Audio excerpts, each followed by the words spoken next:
We know you like talking Star Wars. We like talking Star Wars. So that's exactly what we're going to do. This is The Wars and More.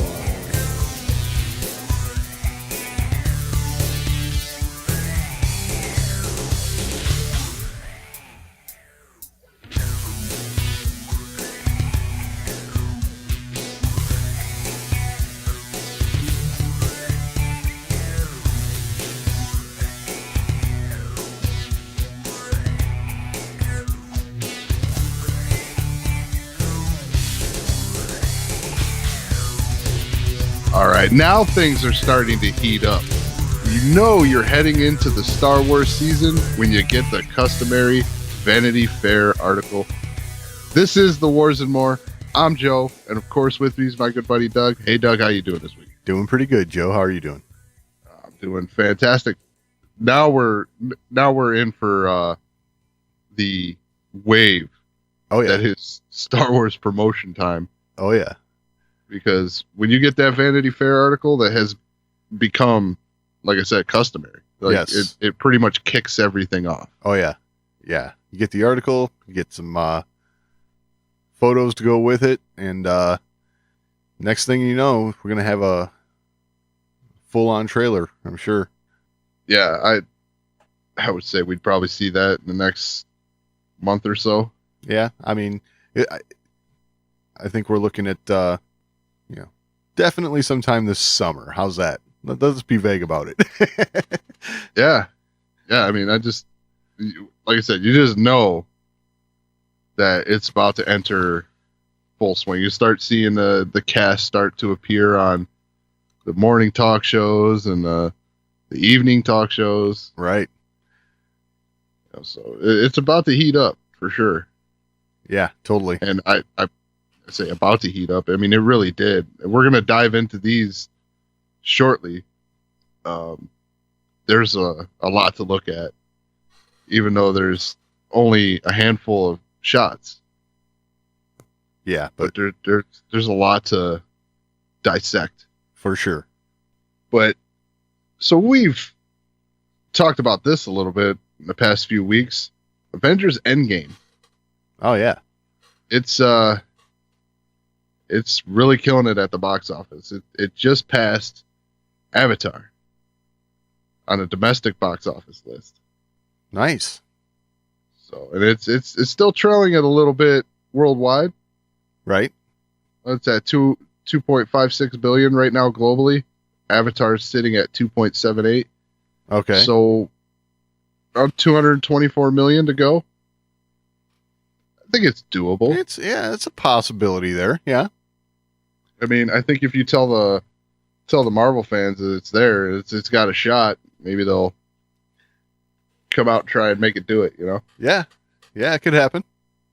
But still a little bit behind The Force Awakens in the domestic box office. So that's what I like to hear. That's for a while there with the steam that it had, I thought it would do it. Oh yeah. Yeah. I really did. I mean, I guess it still could. But almost 200 million domestically, just domestically, seems like a bit of a long shot at this point.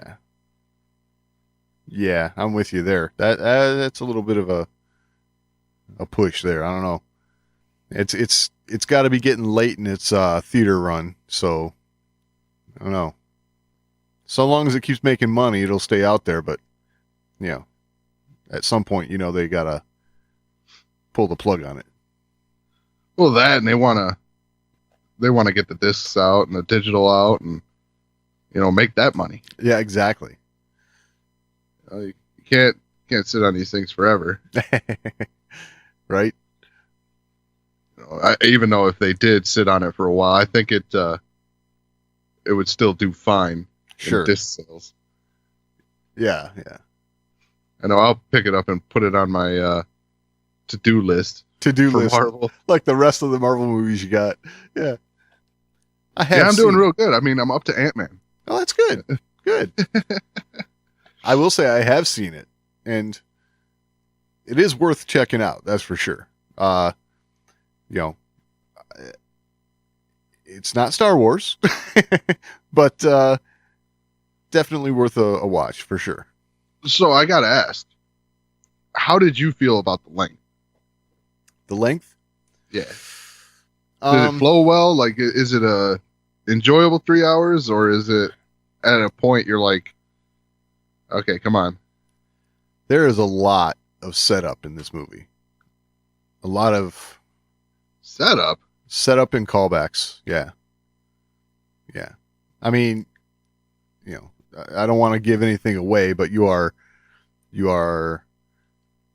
setting up to a final gigantic battle, and yeah, at some point, a couple points, you started to think, okay, it's taking a little while to get there. But so I guess my thing is this: if they can do 3 hours for that movie, I see zero problem with episode 9 being 3 hours. Well, I see zero problem with that anyway. I mean, I've been saying that, with this final trilogy all along, The Force Awakens, I'm like, yeah, give us a 3 hour movie, Right. Yeah, totally. Last Jedi, give us a 3 hour movie. I don't care. It's the final trilogy, the Skywalker saga. If all the movies are ridiculously long, it doesn't bother me. Right. Except we didn't know it was the final movie of the Skywalker saga until a couple months ago, but that's right. Yeah. Right. Yeah, I guess for a while we were thinking that 10, 11, 12 were going to be a possibility. Right. But yeah, not so much. Not so much. I don't know. Well, we'll dive into all that, because with what we've seen, I would not be surprised to see this runtime approach that. Oh, I really hope it does, because that's going to allow JJ to, it's going to allow him the room he needs to wrap it all up. That's the way I see it. Right. Well, speaking of episode 9, so John Williams is he's on track to start recording here in June. Heck yeah. Now, so that tells me writing's going well. Oh yeah. We talked about that. It was last week or the week before. He had so much of it written already and was liking what he saw as far as the film goes. And knowing that, they got recording time slotted for John Williams, it's just another step towards this thing, hitting the theaters, and we're all going to be there, So yeah, I just wanted to say, it cracks me up. It's like, for scoring and recording and all that. Remember way back in the day, he had 6 weeks. Now it's like 6 months out. Right. But I mean, we don't know what his deadline's going to be, but true. Yeah, I mean, you got 6 months till release. You got to imagine that he's got a hefty window to work with. Yeah. So, doesn't sound like he's going to need too much. I mean, if he's going to start recording in June, then it'll be done. Oh yeah, totally. Relatively quickly. I don't foresee John Williams making too many changes while in the recording stage. Oh no, he's pro, man. Yeah, that's one way of putting it. Yeah. I mean, legendary is another way. Not of this world. Right. Yeah. Musical genius. How's that? Yeah. So J.J. Abrams. JJ had some things to say. Yeah. He had some things to say that we won't repeat. Right. Yeah. There you go. I like that.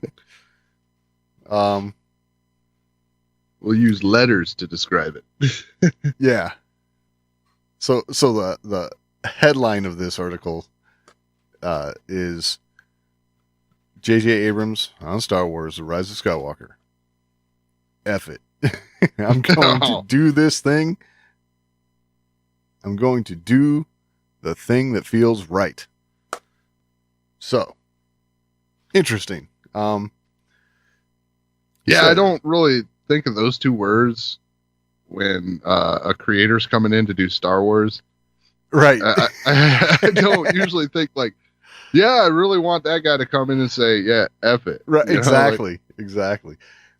That's what's interesting about this is I think it all depends on from what point of view you're looking at this. How do you take it, right?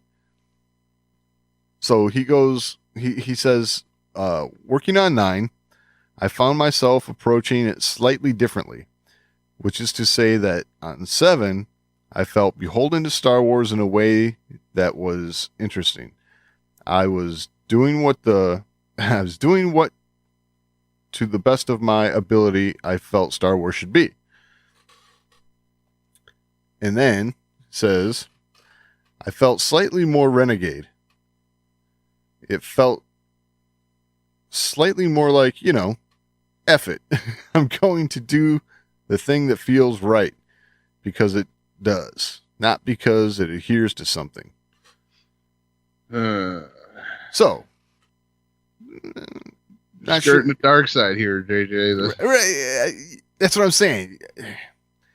He's going with his gut. Okay, it's the way I take that now. Going with his gut. Does it? I don't feel like.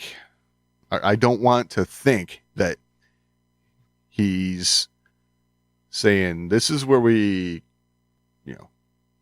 chop, cut away from all the myth and legend that's been laid out before. Because he's talked about having to wrap all that up in past interviews. Yeah, I don't think he's saying, basically screw everything that happened before. That's not what he's doing here. Right. I think this is like a George Lucas sitting down with a story group kind of deal. And them saying, well, that don't work because this, and this. And George is like, well, this is what I would do. So, screw you. Right. Like Moraband. Yeah, I got you. All right, so he does go on to say, because, I don't know if this is helping our case here or not, but he says this trilogy is about this young generation, this new generation, having to deal with all the debt that has come before. Okay. That statement, I don't think that's necessarily, good or bad, No, I mean, they have to deal with the failings of like the Jedi Order. Exactly. And the, what I would say is almost like the arrogance of the New Republic to think that they, could just let something like the First Order be. Right. And I like the way you put that. The arrogance of the New Republic, not only allowing the First Order to come to pass, but kind of, sidelining Leia in the Resistance in the process. And we see where that got him. Right. So he goes on and says, and it's the sins of the father, and it's the wisdom and the accomplishments of those who did great things, but it's also those who committed atrocities, and the idea that this group is up against this unspeakable evil and are Are they prepared? Are they ready? What have they learned from before? It's less about grandeur. It's less about restoring an old age. It's more about preserving a sense of freedom and not being one of the oppressed. I like that. I like that too. That part right there takes me back to, again, the history buff side of me, right? Revolution against an oppressive dictatorship, right? We've heard George Lucas talk about it with, the American Revolution, the Viet Cong, things like that. So, right. That it reminds me of what has come before in Star Wars. So, I like that. Yeah, that statement right there seems less like his first statement. Yeah. So, and I agree with you. I think, this movie has, it has no choice but to be about the new characters more exclusively than the prior two films. True? True. I mean, you just look at the cast we have, and it has no choice but to be like that. So I'm totally okay with that. I don't know. I almost feel like, I don't know. This could be. I shouldn't say it like this, but this could be a new hope. I know the criticism of the Force Awakens, and all that, but I don't know. I just get those vibes from that statement, like, Yeah, it's definitely while it's an ending, it's a new beginning, kind of. Exactly. I mean, pardon our skepticism of the galaxy actually getting it together. Right. I mean, we thought they had it together at the end of Return of the Jedi. Well, you certainly got that feeling, that's for sure. And we find out, with The Force Awakens, that it was far more complicated than, they all lived happily ever after. So, which is totally which makes cool. sense. It's a big galaxy, it's absolutely, whenever you get rid of one great power, you create a vacuum, and another one kind of like assumes its place. But yeah, I don't know. I like the way that sounds. What I think it's going to make for is a good story. So, well, yeah, that's the thing about great powers. Whenever you have a great power, like for instance, the New Republic, you have what's attempting to be a galactic-wide order. Right. There's always going to be another faction, another group that wants that. Yes. So, yeah, and you're always going to have groups that are less apathetic to things like freedom. Right. So I think I think that's what he's going here, preserving a sense of freedom, and maybe that sense of freedom is going to be, maybe there is no room for a galactic order. If there's a way for them to wrap up all this storytelling and convey that message in it, I'm all for that. I like that. I like that a lot. I mean, you are talking about a galaxy, right? So thousands of systems. maybe what the galaxy needs at this point is something a little more decentralized, which, all these worlds, they can handle their own business, right? Well, yeah, I mean, and then being a, you couldn't be a disenfranchised world because you're not looking at a centralized system. Exactly. So the plight of your world is your world's problem. Like, right. And really, when you think back about it, we're getting into the politics of galaxy here, but yeah, whatever. It's Star Wars. Exactly. But, what we originally knew was a galactic empire. And then the prequels came along and we got a glimpse at the Galactic Republic, which, that sounds great, but it didn't work out so well in the end either, So I kind of like that thought, if there's a way for them to weave that into the story and wrap it all up that way, I kind of like it. I like the idea. Yeah. Anarchy. Well, let's not go off the cliff here. All right. So from the same article, Kathleen Kennedy had some stuff to say as well, which was interesting and notable.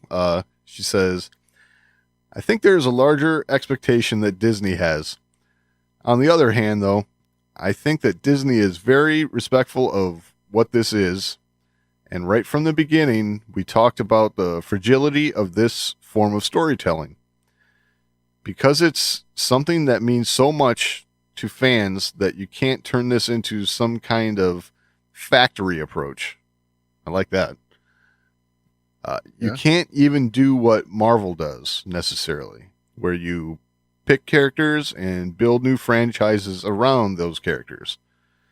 This needs to evolve differently.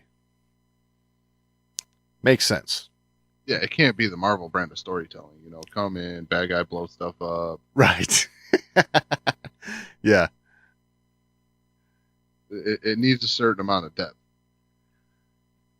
For sure. And in order for that depth to have meaning, you can't just crank them out.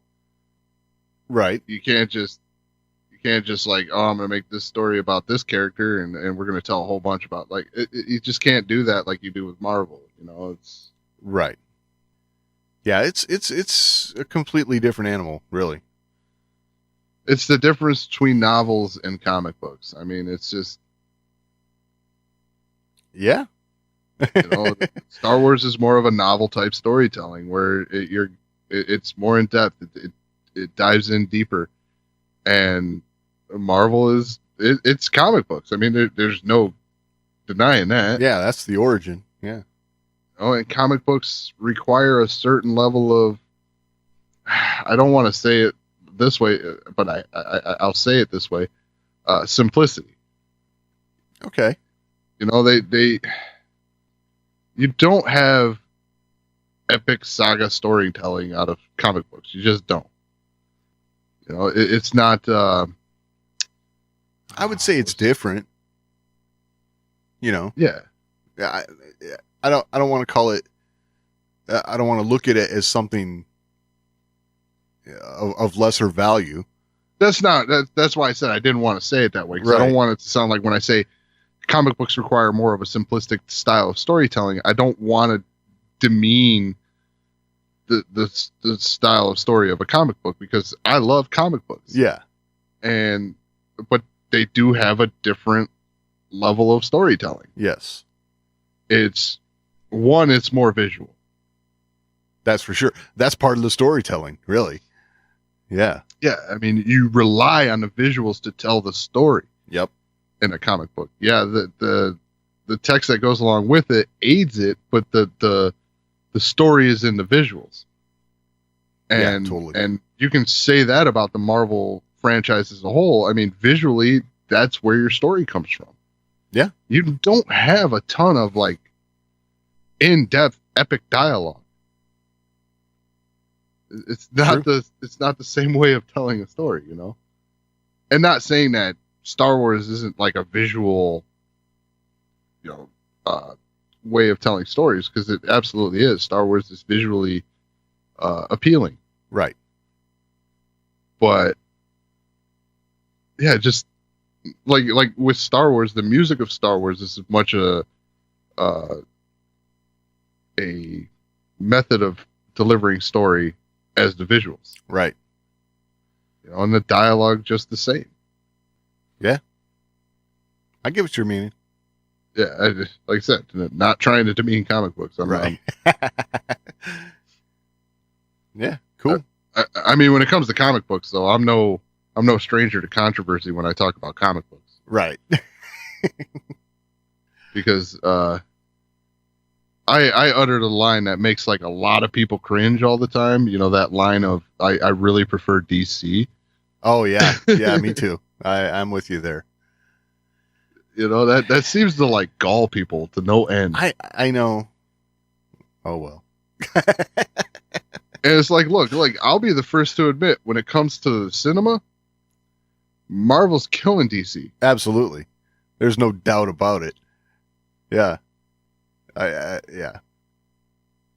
I don't know if we've talked about it much, but yeah. Just look at what Marvel's done, box office, right?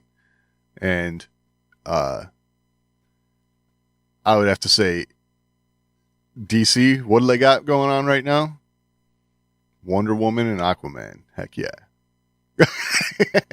That's and I mean, Batman's always done fairly well, but one that's always struggled, and with the exception of a couple films, is Superman. right. For some reason they cannot convey Superman in cinema like they do in the comic books, because Superman comic books are absolutely fantastic. They are, yeah. I mean, there's a lot of crap ones out there too, but I mean, there's a lot of really good Superman comics, and there's a lot of, and like Batman, as far as comics go, I mean, yeah, it does get a little tiresome seeing how Bruce Wayne's parents died, Yeah. time and time again. It's like, Right.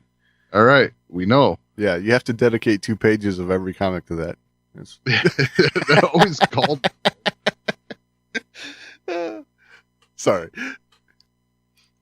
And it's like, it's not even like each series of comic. Like sometimes you saw that multiple times in a series. Yeah. Like, okay, we saw it in issue 1, 2, 3, and then in 6 and 9. Like, it's like, why? I don't know, man. Like, did we forget? Right. Yeah, his parents died. Very sad. Really screwed him up. That's funny. But yeah, I don't know. That always amazed me. That it was like it's like cussing at someone to say, "Yeah, I prefer DC." Yeah, I know. So anyway, what that's called right there is a rabbit hole. We just fell right down it. Us? Yeah, I know. I just want to real quick wrap up this what Kathy Kennedy said in this article. So okay, she says there's a loss of innocence, a sense of innocence that existed in the 70s that I don't think to any extent exists today. I think that has to permeate the storytelling and the reaction to the stories and how they're set up. It has to feel differently because we're different. So, okay, I get that. Yeah, I mean, society's different now than it was in the 70s, basically, right? You get that? Yeah. And then she finishes by saying, evil needs to feel and look very real. And what that means today may not be as black and white as it might have been in 77. Coming off a kind of World War II sensibility. So, I would say, with A New Hope, we did kind of have that black and white, good versus evil. These are the good guys, these are the bad guys kind of thing going on. Right. And that kind of held the course throughout the original trilogy. Once we get into the prequels, that goes away. So I think Star Wars for quite some time now has kind of deviated from that, dichotomy. So what do you think? Oh, I agree. I mean, and I like that approach, because not only is it like you have those different sensibilities, like compared to coming off of World War II versus, way on down the road where that's almost, I don't want to say forgotten about, but kind of forgotten about. Right. You lose sight of, look, we've been down this road before. These are the sins that led us down that road. Right. And I don't know if that's what she's going with there. Like, your sensibilities change because of what is in your immediate past.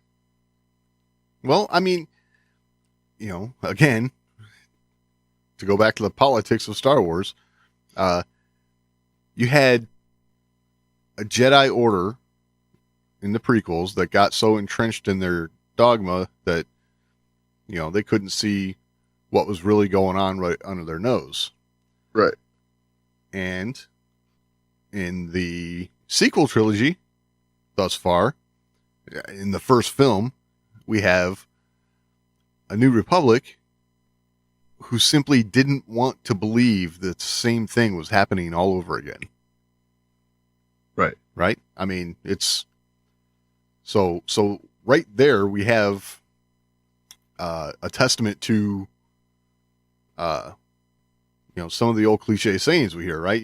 Why do we learn about history so we don't repeat it? Well, it's kind of like what was going on right there in the sequel trilogy, in a different way, but kind of the same. Yeah, I mean, so like in the sequel trilogy, the only people that remember, the Empire and the war with the Empire are your old timers. Right. So, and I guess it would be like a certain righteousness of the younger generations thinking that wouldn't happen again, I kind of like that point of view. And it also just goes to, there's a certain degree of every generation has to kind of learn for themselves. Some generations, it's a lot harder lesson than others, but every generation has to, do their own version of, one growing up and fighting oppression. But not only that, but it is still the sins of the older generation there, tightening the screws so tight to try and prevent it that they actually caused it again. Right. So yeah. While you still have that, naivety of the younger generation saying, no, this won't happen again because, we've moved beyond that. But at the same time, it's already like I said, the tightening of the screws, trying to clamp everything down so it doesn't happen again, allows it to happen again. Because when you tighten everything down like that, you disenfranchise people. Yeah. Hence the First Order. The First Order rose because they were able to play on the sensibilities of those that were left out. Yeah, exactly. I like it. Yeah, it's definitely an interesting thought. Yeah. Have something to add to the conversation? Or you just want to let us know how we're doing? Email us, show@thewarsandmore.com. That's the best place to get in on the action. But if social media is a little more to your liking, At The Wars and More on Twitter is always a good place to interact with us, and we're also on Facebook, facebook.com/The Wars and More. And of course, your portal to this and everything else, The Wars and More, is thewarsandmore.com. All right, so I guess it's time we dive into these photos from the Vanity Fair article. And I gotta say, if you're avoiding spoilers, there are some in here. So yeah, for sure. Tune out now and come back later. All right. So where would you like to start here, Doug? I mean, there's a lot to look at. There's a lot to look at. I do want to make mention that the author of this article did an interview type thing, like talking about, you know, what we know about episode 9 so far and some of his speculation and stuff. So I did pull a few clips from that to kind of go along with some of this stuff. So interspersed in here with our take on these photos, I think we'll play some of those. But you know, we should just run right down what we got here, like top to bottom, I think. All right. So I guess the first picture we get is just of the crew and Ray. Right. So we're on this desert setting. Very familiar. Yeah. That's familiar but different, right? Yeah. Yeah. So we're headed to another planet with a desert setting. The name of the planet is Pisana. Pisana, that's it. It's also new. I'm like, it's not ingrained into my brain yet. Right. Same here. So I do notice, though, this picture of Ray. Yeah. We mentioned that hood. Yeah.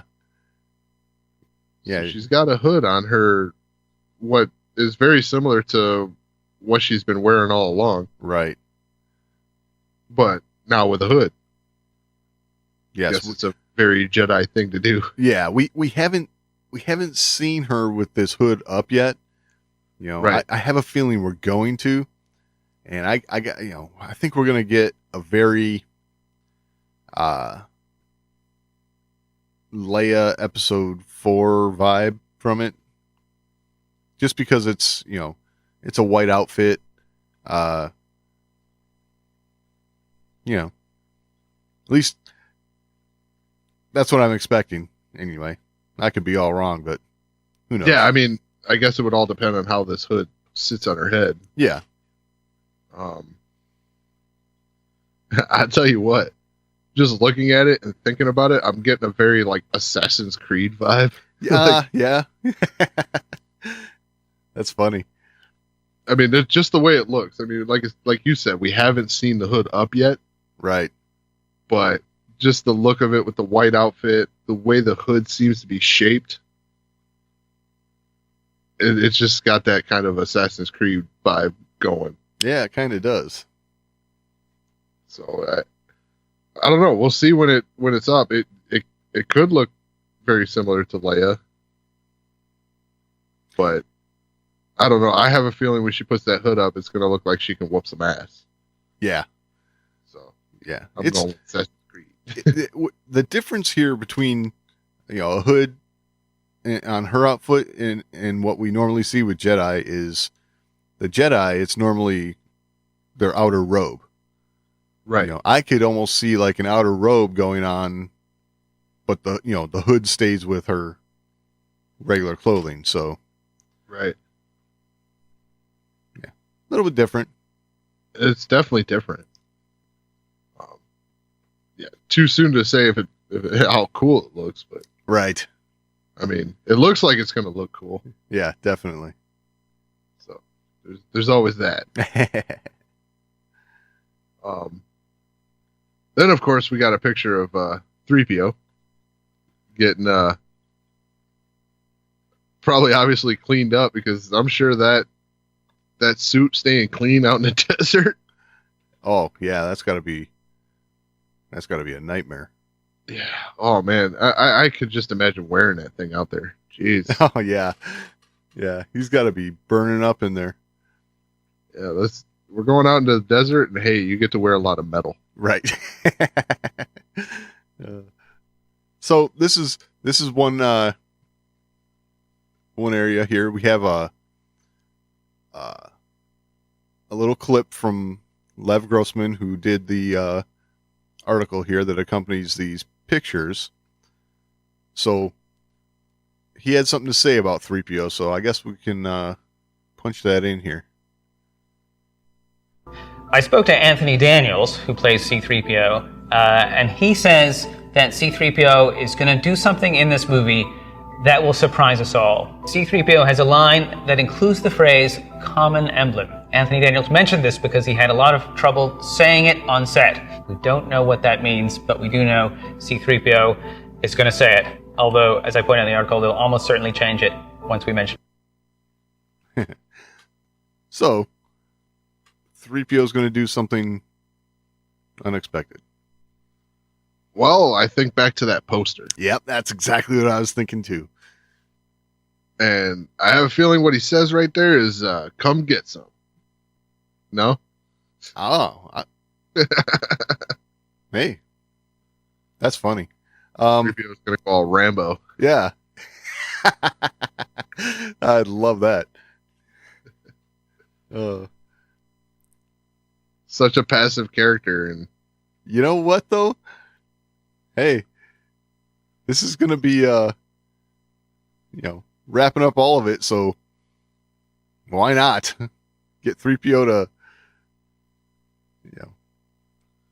yank off the restraining bolt? Let's go. What's you know what I do love about this picture that? is you look at BB-8, Yeah. and even in a picture of the set and with the crew in there and everything, they make BB-8 look so alive. Oh yeah. Because it looks like BB-8's like watching what's going on. Oh yeah. you know? Just like just paying attention. Yeah. so, or like waiting his turn. Like Exactly. he's down there like, I hate sand. Yeah. It gets everywhere. Exactly. But they did. You just look at that, and you feel like BB-8's, like I said, alive. Like, Right. Yeah. Like even in the set photos, it's not like he's deactivated just sitting there. You know, Yeah, that's funny. almost like he's partaking in the conversation. So I dig that. That is cool. That's always been something about BB-8. Like BB-8's had so much character, you know. Yeah. And so much like charisma. You really feel like BB-8's alive all the time. Like, Oh yeah. so Yeah, totally. pretty neat. All right. So here's some meat for you. Knights of Ren. Yeah. Now, I'll tell you what. I expected the Knights of Ren to be, Force users, Yeah. almost like a dark side, like dark side acolytes of Kylo Ren. Right. Now, looking at their weaponry, their garb, things like that, they seem a little more conventional warfare-like. Conventional medieval warfare. Yeah. Yes. Exactly. Yeah. Yeah. Medieval mashed up with like Road Warrior. I don't know. Yeah, very Road Warrior. Like, yeah, I never really thought of that. That's interesting. Almost like a gang, you know? Right. Yeah, totally. But they seem very, like, I don't want to say unorganized, but kinda. You know, they're Yeah. not very uniform. Right. they all seem to have different talents. Right.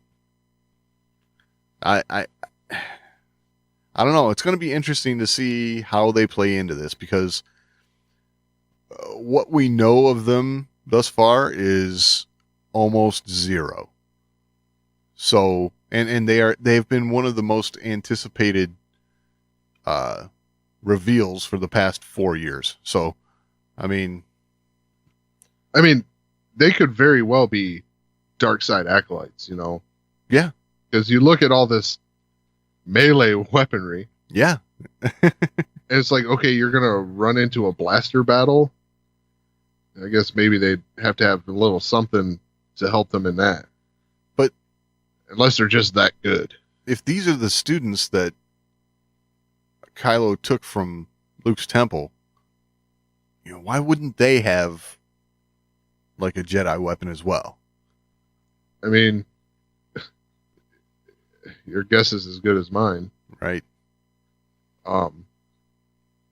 Maybe it's just the type of fighting that they prefer. And maybe they're not your standard straight up fight, you know, group. Maybe they're the kind of group you don't see coming. Yeah, that's true. And you know what? Looking at them, who's to say they don't have lightsabers tucked away underneath these long jackets and coats and things? And hard to say. Yeah. Either way, if they're going in with this stuff, I bet they can whoop some ass. Oh yeah. I really like this this gun that's like attached to his arm. Oh right. The guy all the way to the left here. Yeah. Like that's and just looking at all of it, it's all so different too. Like each member here seems to have a different specialty. Between their outfit and their weaponry, it's like it's showing their personality too. It's kind of like you said, they have their own specialty, and I don't know. I'm just interested to see how they fit into the story and how yeah, it's just interesting. You see stabs and blades and axes and a big old cleave, like right. So, and then even the look of them is all different. Yeah, you got one guy that looks like a straight up samurai. Yeah, totally. Yeah, it's crazy. And I mean, that's not exactly the type of weapon you take, you know, if you're relying on stealth. Right. You know, there's a certain intimidation factor to that kind of weapon. Right, because it's huge. Yeah, I think I liken that to stuff you see in like anime. Yeah, and you know the other thing too there is like you got the biggest weapon on the smallest dude. Right? Like he's the smallest dude of the group, but that weapon doesn't convey that. Yeah, exactly. You know, and that may be a thing. You know, yeah, his size is small, but his ferocity is very big. Right. But yeah, they're obviously going to do something cool here because it says JJ alongside stunt coordinator. You know, so they're with the stunt coordinator.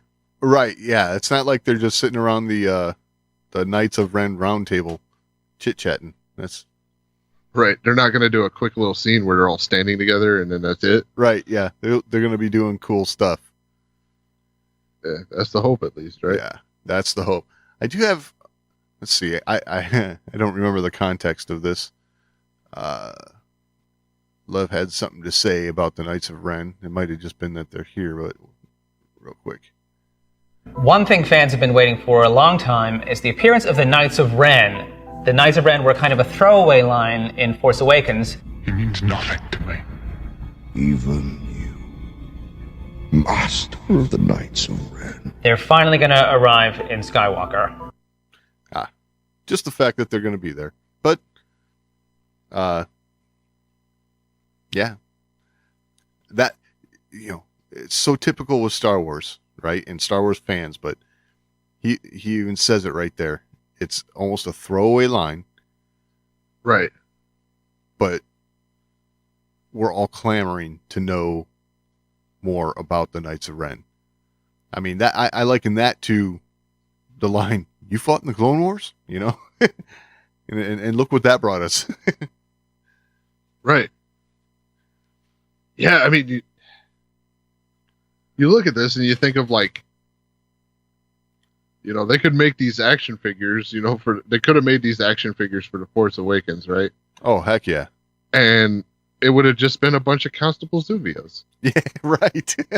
Like, yeah, they look all right, but they didn't do nothing. Exactly.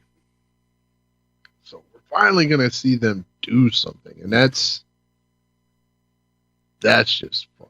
Yes. So, yeah, I don't know, man. Excited to see what, with all this, like I said, the unconventional for Star Wars, you know, weaponry and all that. Really excited to see what they bring. Yeah, totally. Because, I mean, these aren't even like vibro blades. They're just blades. Yeah. All right. So the next picture here. Kerry Russell's character. Yes. Zori Bliss.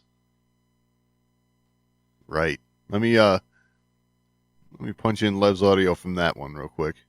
All right. There are a few new characters in the movie. We know one of them is named Zori Bliss. She is played by Kerry Russell. And we see her in the Thieves' Quarter of a planet called Kijimi. May not be an ice planet, but there's definitely snow. So, another planet. Kijimi. Yeah, there seems to be a theme here. Yeah. Like, we're never going to go back to the same place. Yeah, exactly. But, so, this costume, looks very bounty huntery. Yeah. I mean, I think of like Zam Wessel. Right. You know, it's got that kind of vibe. Definitely does. And that helmet is like, what is going on with that helmet? It's hard to say. This character is definitely humanoid, but with that helmet, you're wondering, are they human or not? Right. Or is there a different function for that helmet in the shape that it has? Yeah, do like some probes or something pop out of the back of that. You never know. Also interesting is you said this is the Thieves' Quarter of Kijimi. So I guess I don't want to say along, I don't know. You know, like you said, she's got the bounty hunter vibe, but is she a thief? I mean, is there something that, you know, she's hired to steal maybe? Ooh. You know, just trying to probe into the plot a little bit, speculate, who knows? Yeah, I like that. And that'll give you like kind of a DJ vibe a little bit, because, you know, can you really trust this character? Right. I'll tell you what, I'm looking at her blasters here. Yep. I kind of like the whole cross draw thing. Yeah. Yeah, drop leg cross draw. That's funny. That's Yeah, when I first saw that, I was like, it's not very practical. No. Definitely not. But it's going to look cool. Yeah, plus the blasters themselves almost have like you can't see much detail on them, but they have kind of the shape of an old flintlock or something. Yeah. I was thinking that too. They definitely look old flintlock pistol. It's this character, if she ends up in any, which I'm sure she will, action sequences. Yeah. It's going to look very westerny. Yeah. Especially because of that cross drop. Yeah, the more you look, the more it's got that kind of vibe to it, doesn't it? Yeah. Yeah, her outfit and, you know, interesting. Yeah, that was the first thing that stood out to me. Is like, really? Like it's not even high on the hips like cross draw, you know, like right. so. Like I said, may not be very practical. Man, it's gonna look cool. Right. So yeah, there is just not much about this character. Which we're gonna have a lot of that as we go forward here. Oh yeah. But definitely dig the look and the vibe of the character. Absolutely. And I think she commented on one of the late shows, and I think she's right. She's got the coolest costume. Yeah, it's pretty cool. Yeah. It is pretty cool. And we talked about when we were looking at the Knights of Ren photo. Yeah. And it being very medieval. Right. The backdrop here, this yeah. this Kijimi. Yeah. The Thieves' Quarter of Kijimi. Yeah. Yeah, it's very medieval looking, almost like it could be on like Game of Thrones. Yeah. Like, yeah, really. so, interesting setting. And I'm almost kind of guessing. You see that scene in the teaser trailer of that ship descending, what we thought would almost look like aquatic Right. kind of deal. Right, yeah. But now seeing the darkened, snow-covered, area, this is probably that. Yeah, I'm thinking you're right. But yeah, it's a. It's funny though, because I looked at that backdrop though, and it looks almost like a matte painting. Right. So I almost wonder if that's the actual setting that this character's in this particular shot. Yeah. Looks cool though. Definitely looks cool. All right. So, Richard E. Grant. Yes. There's a lot of speculation for a long time that, what his character would be. Yeah. Yeah, let's check this out real quick, and I think we'll hear about that. Richard E. Grant is in the movie. He'll be playing a character named Allegiant General Pride. He is in the First Order, so presumably he is not a good guy. There are fan theories that maybe he could possibly be General Hux's father, but he's definitely playing for the wrong team. Well, yeah, he definitely looks like a bad guy. That's definitely, yeah. I look at this photo and I just like, there looks to be nothing nice about this guy. Right. He looks like that hard ass general. No sense of humor. Nothing. Right.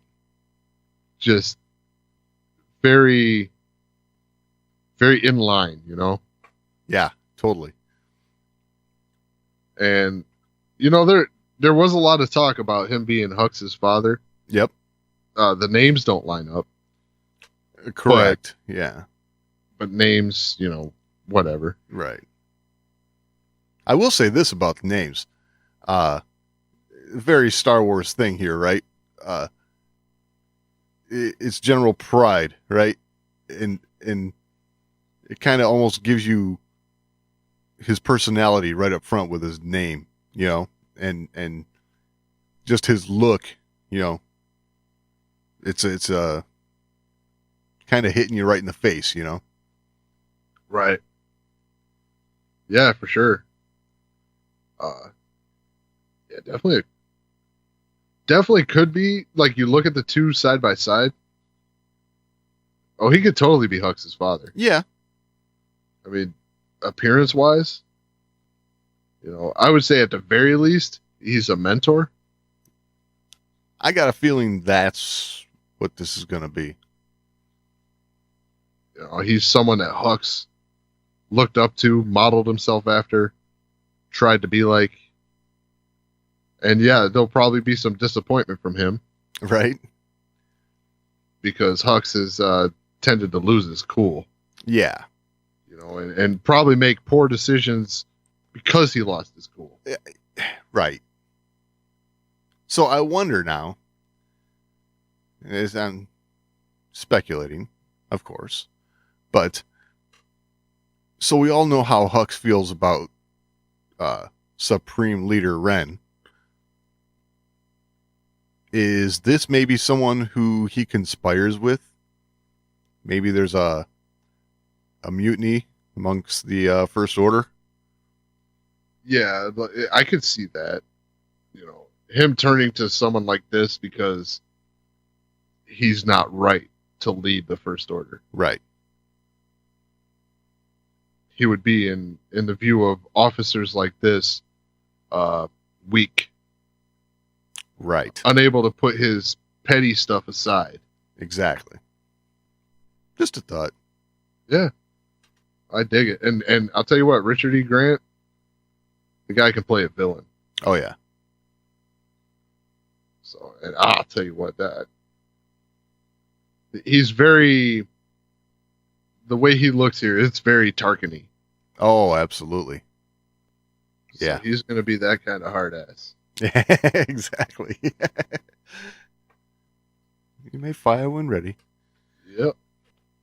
You know, just no empathy. You know, no. Right.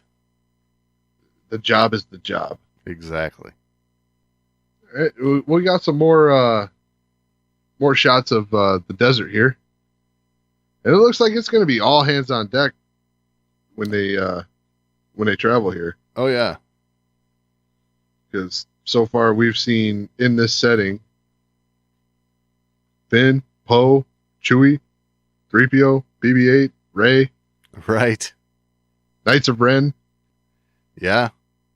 So this will probably be your stuff goes down for the first time in the movie, you know, like really hits the fan. Yeah, I think you're right. I think that's probably going to be a lot of the early stuff. You know, this will be kind of your Jabba sail barge kind of sequence. Yep. So I like that. lots I like that going to go thought. down here. Yeah. Maybe this is one of those places where the Resistance has tried to set up shop. Oh, yeah. That kind of And- makes sense. Yeah, especially with everybody being there, you know. Right. They're kind of being hunted down and have to make Yeah. their escape. They have to make their getaway. Yeah, I like it. And looking at, you know, the action sequences with them, you know, on these speeders and such. Yep. Looks like they're trying to get away. Oh, yeah, totally. So, yeah, definitely they think this is a place they try to settle down, and it just doesn't work out. Yeah. They get found out. Oh, and then we get a Falcon cockpit shot. Yes. Now, this shot, they're definitely posing for the camera. That's for sure. Yes. Yeah, for sure. But, you know, it's kind of almost a familiar scene, right? I mean, because Yeah, I Poe's kind like, of. Go I ahead. like stuff about this, and I dislike stuff about this at the same time. Really? Yeah. Like, what's Chewie doing standing in the background with Poe in the co-pilot seat? Yeah, I just don't. there is that. But at the same time, I like that they posed Chewie behind Lando. Right. You know, Chewie's not had a good run with his friends here, Right. so he gets another familiar face around. Of course, he wants to be around him. Good point. I like that. But yeah, it's definitely a cool shot to see Lando back in the Falcon,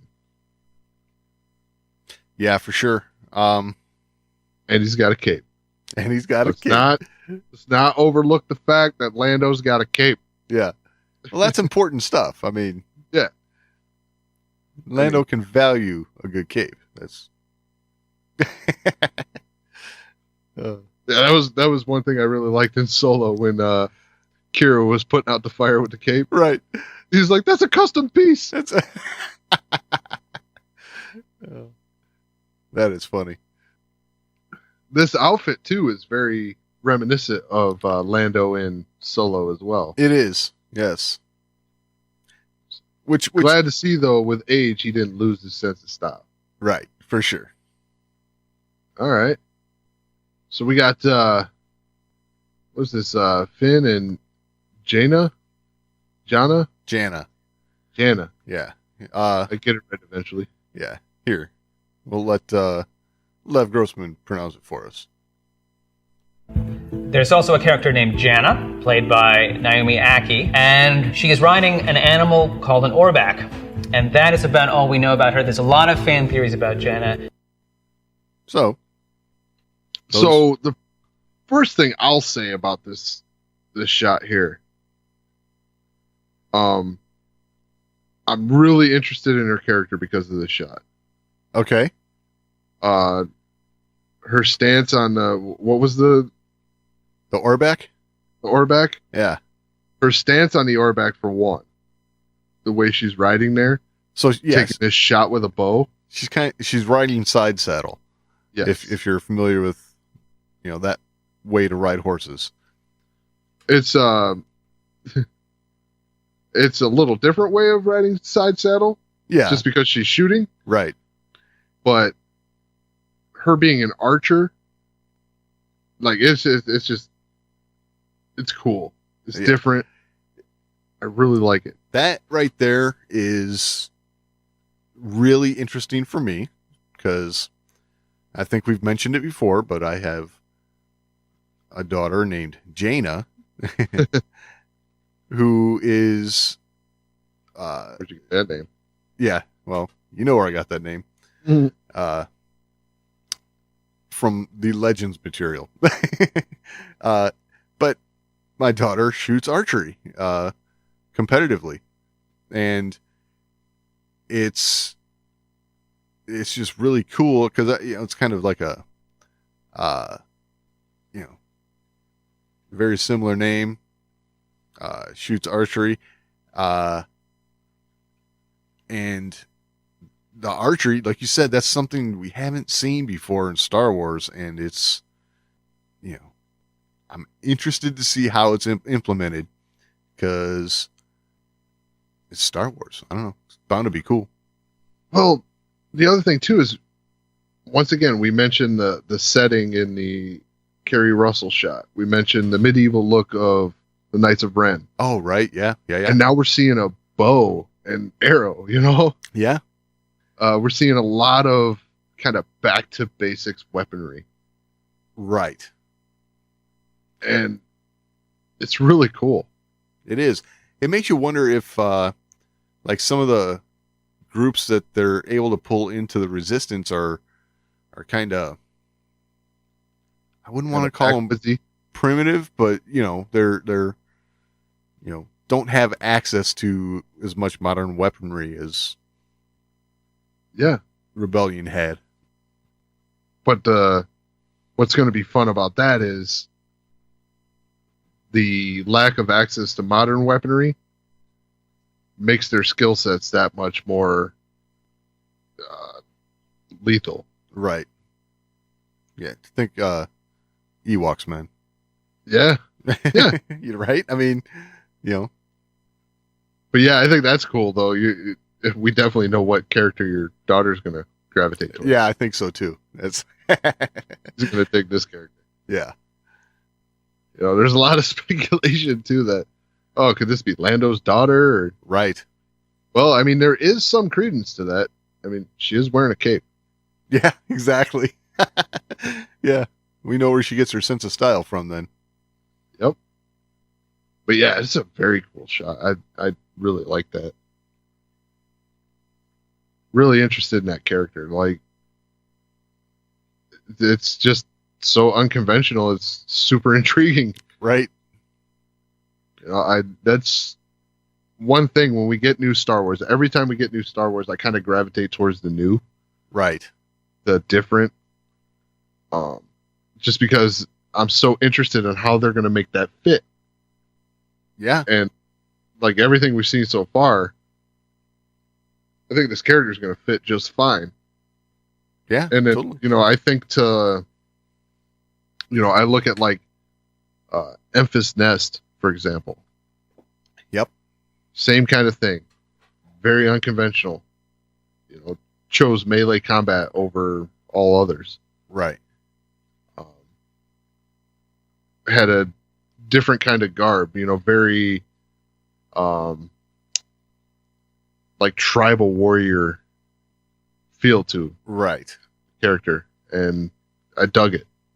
Yeah, totally. So I think like a character like Memphis Nest really kind of starts to get me interested in this character. Well, we know that Memphis Nest, in some form or fashion, was helping the rebellion, right?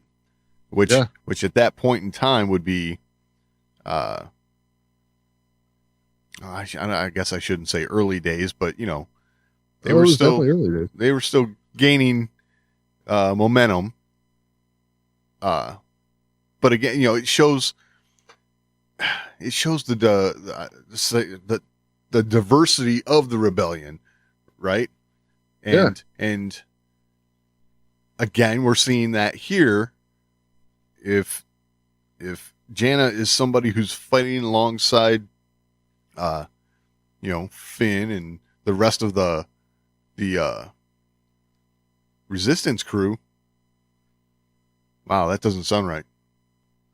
I only say that because that made me think of the TV show. But, I don't know. It's all cool because, that's kind of what the rebellion or the resistance has always stood for and fought for. Yeah. Where you have uniformity in the Empire or the First Order, you have kind of this, hodgepodge of everyday people who are fighting for their freedom and their getting out from underneath the oppression. Right. So one more thing I'll say about this this shot here. Yeah. Is one, you seem to be in like a grassy setting. Yes. And then, but another thing I'll say about that is you look at the tone of the picture. Yeah. The overcast skies. It's very dark. Oh yeah. Yeah. Yeah, totally. So I guess what you're pointing out is like, here we have like another environment, which, classic Star Wars, that's like most likely another planet. Yeah. Yeah, I hear you. Probably one I mean, if trends say anything, it's probably one we've never seen. Right. But they have not named this one. Correct. So it could be a familiar planet. It may be, yeah. This may be leading up to the Death Star wreckage on Endor. It could be, yeah. Which would be interesting. And this being Endor proper as opposed to the Forest Moon. Right. That I can see. All right. I'll say this, though. Man, there seems to be a lot of planets in Star Wars that have breathable atmosphere. Yeah, there are. Comparable gravity and all that. Yeah. Yeah. Just works. Hey, Star Wars. We don't worry about that stuff, man. I know. I just... All right. So we see more shots of this the desert setting. Right. We see them readying that speeder chase scene, it looks like. Yep. Which I'm like trying to get a look at Rey there. Like you see this like almost rope looking thing. Like I'm trying to figure out what that is. Rope looking. So it almost looks like Rey's tethered. Well, yeah, but I would hope that's not a tether because it's a very frayed looking rope. Yeah. Like, doesn't look like the safest thing. Yeah, exactly. It looks like this thing is put together in a very similar fashion to like her speeder from Jakku, right? Yeah. Hodgepodge of parts. So I guess whatever you can come up with, you use. For sure. Then we get a look at the locals for Pisana. Ah, yes. So, dig that. More aliens. Right? But, yeah. I mean, So, Looks like we're going to spend a lot of time here. yeah, I got a feeling you're right there. I mean, they seem to be taking a lot of shots from that and feeling like they're not giving anything away. So I would feel like it's probably a lot of time of the movie is going to be spent there. Yeah, I can't argue that. But I think a little more now about, we see that scene with Rey and Kylo's TIE fighter. Yep. We speculated before that seemed to be more of a friendly encounter. Right. The possibility's definitely there. Yeah. Yeah, but it's also feeling a little more now, like now seeing the Knights of Ren and things like that. Unless there's some factionalism going on with the First Order and the Knights of Ren and things like that, that may be a hostile encounter. Right. Yeah. And he just chose not to shoot because he's got other goals. Right. Yeah. It could be any number of things like that. Like, I can see him wanting to take her prisoner again so he can try and turn her. Right. Or, yeah, any number of things. All right. So we're like really pressed for time here now. Yeah. Really kind of running along here. So there's 2 more photos that we really have to talk about. Yes. Okay. And the first one being Kylo Ren and Rey in what looks like a lightsaber battle. Yes. To put it simply. It does look like a lightsaber battle. It looks like they're, some have said looks like rain. I don't think it's rain. I think it's ocean waves splashing up against them from somewhere. Right. I had the thought that this may be the Millennium Falcon that they're standing on. Ooh, that'd be cool. It'd be cool. Upon further inspection, I think we've, maybe it's not, but Yeah, we've gravitated away from that a little bit. yeah. But it's possible. Yeah. I mean, I guess when it comes down to it, we really don't know every square inch of the top of the Falcon. Right. But in the little behind the scenes footage that they shared, Yes. looking at that, I assume that is the same sequence. Right. That doesn't really look like the Falcon to me. Right. So I kind of lean towards maybe that's Death Star wreckage they're fighting on. Which would also make sense with waves splashing up against it and everything. So, yeah, I like that thought too. So, since we're on Kylo and Rey, a couple things that Lev Grossman had to say when it came to them. So let's play those real quick.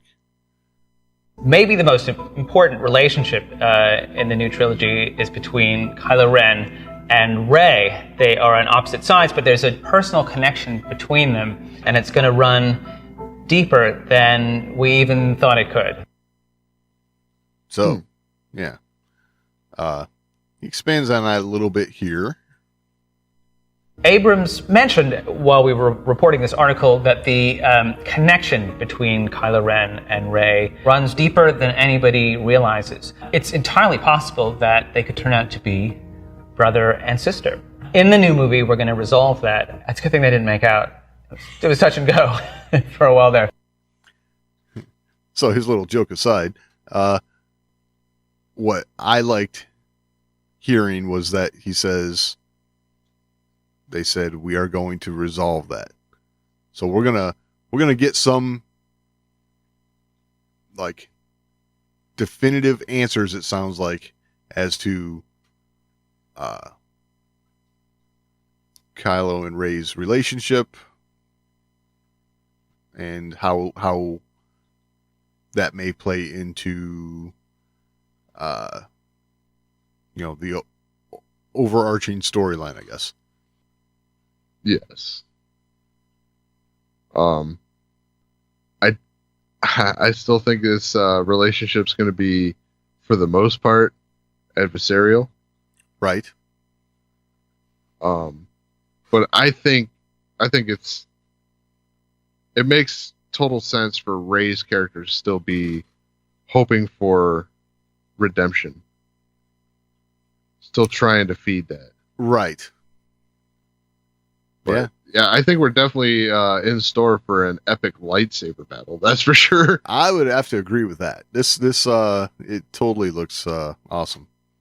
I mean, we're just looking at one still image here, but you know, again, hey, from what I'm seeing here, this might be something that rivals Anakin and Obi-Wan's. Never know. Now, one thing I'll say about this, you know what I really like? What's that? Like, looking at this picture, I mean, any guesses? What I really like about this picture? No, you gotta fill me in, buddy. All right. Kylo Ren, sans helmet. Yeah. Thought you might say that. That looks better to me. Like imagine that same shot with the helmet on. Yeah, I'm totally cool with that. With the helmet on? Yeah. Really? Yeah. I like this shot without the helmet. I like and I guess I'll compare it to Anakin and Obi-Wan in episode 3. Okay. You know, that Anakin Obi-Wan battle compared to, and I know it's different times and all that, but compared to Obi-Wan and Vader, Okay. the level of like personalized, you know, like their feelings towards each other just gets conveyed so much better. Okay. Here's my thing.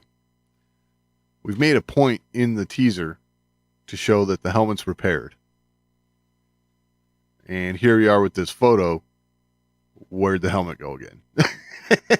You know? Well, I think you're going to have something of an exchange between the two of them where he ends up taking the helmet off. Okay, so if he takes the helmet off, what I like to see is like she gets a blow in on him that just like his freshly repaired helmet gets destroyed. That's what I'd like to see. That'd be cool too, but I mean, a lightsaber blow or something like that to a helmet. Well, you know, a glancing blow, right? Right. So that it's enough to destroy the helmet, so he just finishes taking it off then, you know. Oh, one of those where like half his face is revealed. And Right, yeah. takes it off and tosses it aside. Exactly. Totally pissed off. With disdain, yeah. Yeah. Okay, I could dig that. So, But I like that it's going to finish up without that helmet on. okay. I think it adds, like I said, that emotion of a person there. Right. Well, I will say this. If what I've been saying all along here does come to pass, and you know, he is going to end up being redeemed in his final act of courage or whatever as Ben Solo, he'd have to lose the helmet. So I'm just not a fan of the helmet. right. I think it served its purpose, Yeah, I know. but I think he's beyond it. We'll see how it plays in. Yeah. I'm definitely looking forward to a sneak peek at this scene Right? in the next trailer. Yeah. I hope we get that. I'm right there along with you. So, but we got to move on to the last of the photos we'll talk about today. And that is this look at Luke Skywalker. Yes. Not exactly blue glowy. No. No. And we talked about off mic. Maybe it'll be said that they'll add that in later. Right. Yeah, in post. Yeah, but why would you have his robes blowing in the wind? And yeah, that's not like Luke Chloe's robes don't blow in the wind, right? But I guess Obi-Wan's robes, moved around and things and he moved them, and so there was a certain level of lifelike to that. Well, here's another question: why does he have R2? Yeah, that's a good question. And I don't know. I'm thinking his hair is longer than it was in The Last Jedi. It does appear that way. Yeah. His hair in The Last Jedi was very shoulder length. Right. This looks slightly longer than that. Yeah. I've heard it suggested that this could be, there's all this fire around him, that this could be a flashback scene from his temple burning. But this is an older Luke than that. We've definitely got far more gray going on in the beard and the hair than the Luke we saw in that flashback scene. The only way that works is if this is like a flashback scene that's somewhat interactive. Right. Whereas Luke is taking Rey in on this vision. Right. So he would then be in his present day self and taking her on this journey into this story. Kind of walking her through it. Yeah. I could see that. The only problem I would have with that is that it's almost, a Christmas Carol like. Yeah, it would be Christmas Carol like. Yeah. So, which don't get me wrong, great story, Dickens, but this is Star Wars. So, but even then, why so much effort into him looking like he's covering up from the elements? Right. The wind. Yeah. True. Good point. So, I don't know. This very much looks like Luke is not dead. That's what it looks like to me too. But I guess time will tell. I mean, maybe he cut his hair. Maybe this is before Rey on Ahch-To. Maybe. Just another piece of the puzzle as to why Luke closed himself off. Maybe. I guess what I like is that we're speculating about it, and we're wondering. At this point, we don't know exactly what his role is going to be, and that's a good thing. I know this much. Okay. Yeah. This is an absolute kick-ass shot of Luke. That is for sure. That is for sure. I mean, I think I found a new background. Yeah. Yeah. It's a good picture. Yeah, it's cool. And it's exciting. Yes, totally. The Luke story is not quite done. Right. Exactly. So, that's the last picture we're looking at. I did want to play a couple clips here real quick that enlighten us a little bit on things that we're going to be seeing. And first one is this. We're going to learn more about the origin of the First Order, which is something that The Force Awakens kind of skipped over. We are going to go back in this movie and explore how we kind of got into this whole mess. So, kind of interesting. Sounds like they're going to tie up some of the loose ends that have been left with episode 7 and 8. How did these things come to pass? How did they come to be? We got brief, they alluded to how things might have been, but no real details. So kind of interesting. Kind of plays into my Luke Christmas Carol journey. Yeah, kind of does. Kind of step back and explain this to Rey. Right. Like you see this, but you really don't understand how it went down. Right. So. Yeah, could be.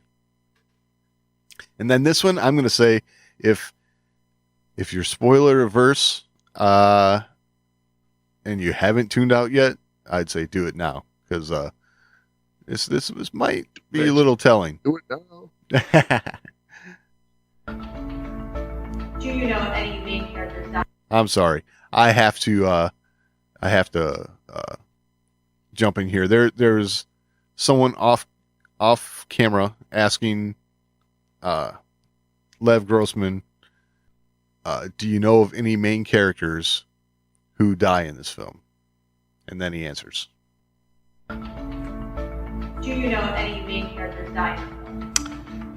The answer to that is yes.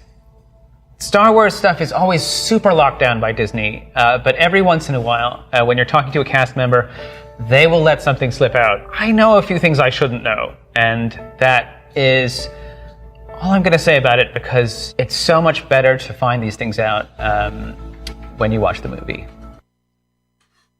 Interesting. Well, we appreciate that. Yeah. Yes, we definitely appreciate that. But I mean, it is a funny way to tell us that Kylo dies. exactly. I'm thinking that's exactly it too. But and really the question that he's answering is, do you know if any characters die? Yes, I know. But I also don't think that he'd have answered that way if,